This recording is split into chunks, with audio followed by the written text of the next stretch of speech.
Okay, here we have two different nesting boxes. The one on the left is wood, the one on the right is aluminum. The one on the right is much more open. And in the summer, that's a pretty good nesting box. It allows for air circulation, helps the bunnies keep cool, they don't get as overheated.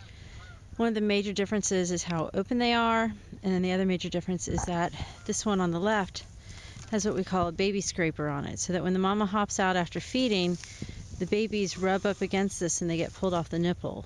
That way they don't follow the mama way out and are susceptible to cold and chill and dying.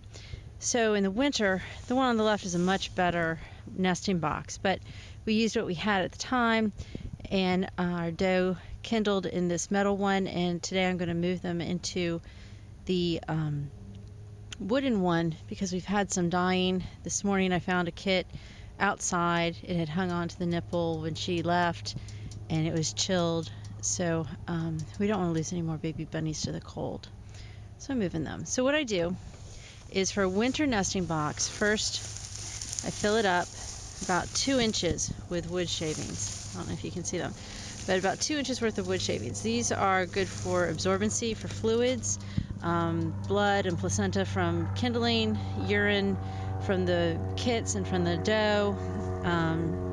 It just helps keep everything nice and dry, and it's a good insulator as well for the winter.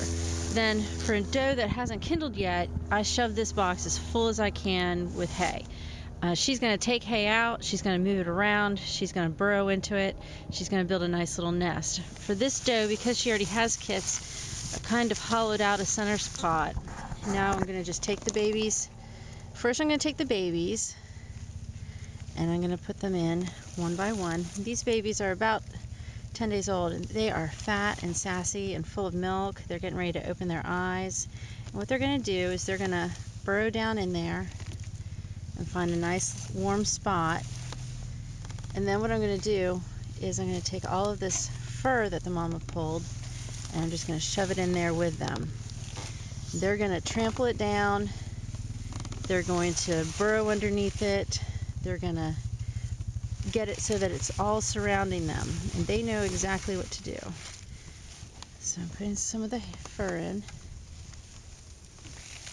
and they're going to be nice and warm, and now we're not going to have as much of a problem with losing babies when the mama comes out from feeding them.